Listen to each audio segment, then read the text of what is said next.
Guitar players innately get something that vocalists do not. To illustrate, I want to use a very short section of Bohemian Rhapsody. This is one of the most brilliant parts of the song leading into the guitar solo. Listen to Freddie, listen to Brian.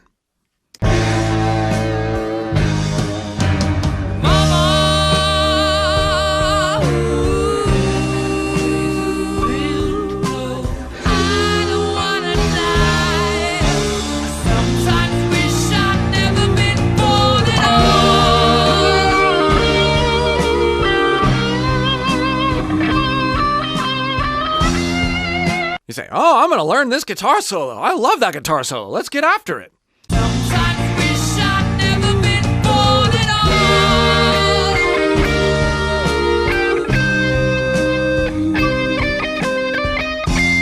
all. Nobody would ever say that I have learned that part of the guitar solo.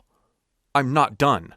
Yeah, I have the notes, but I'm nowhere near the guitar solo.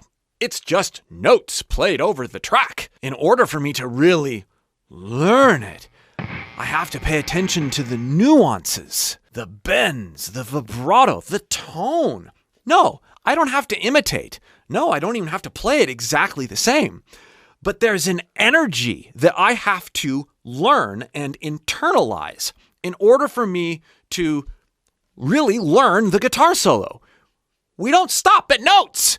And it's ridiculous. I mean, that didn't sound good at all, right? It's totally incomplete. Sometimes wish I'd never been born at all.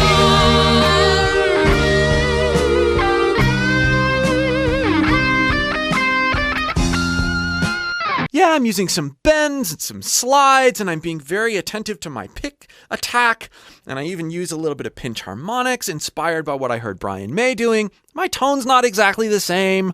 I'm not even playing it in the same part of the neck that he plays it most of the time.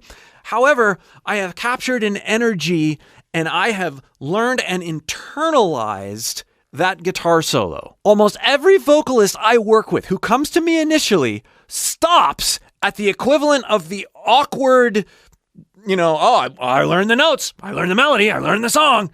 They stop there with their voices. We don't hear Freddie doing that at all.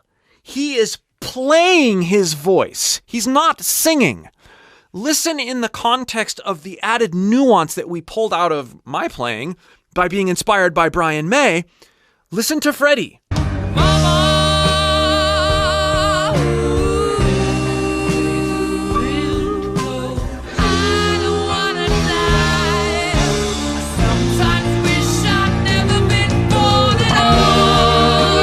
This is not Mama.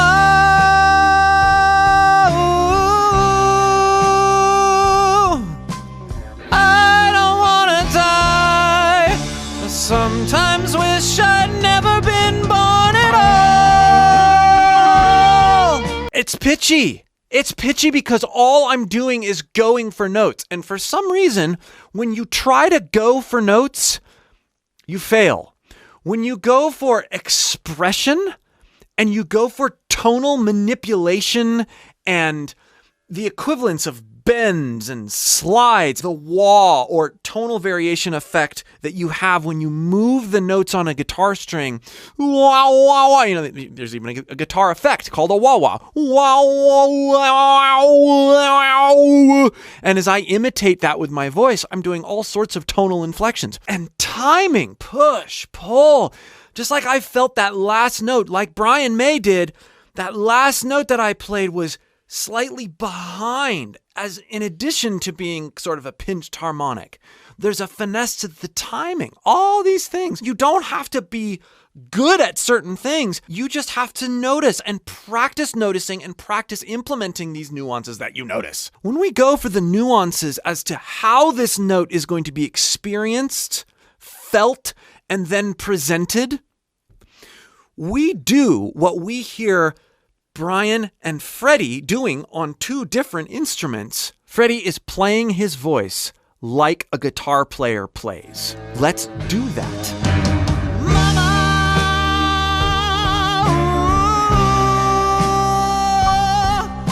I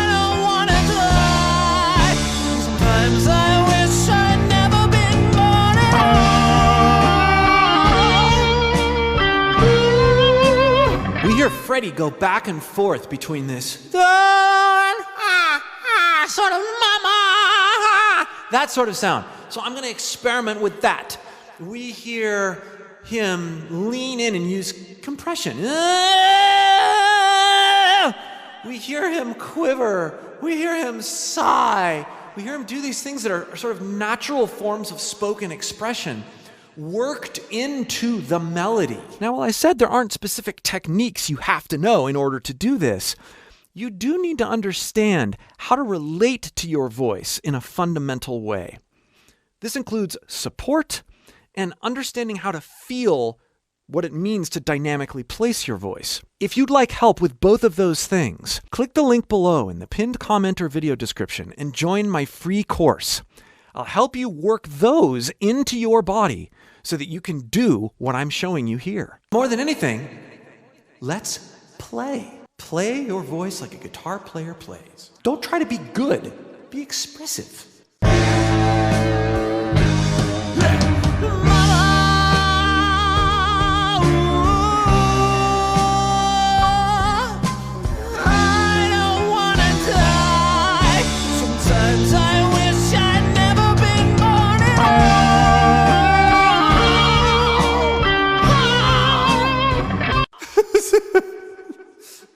You know, my voice was giving out there a little bit. I got maybe too into it.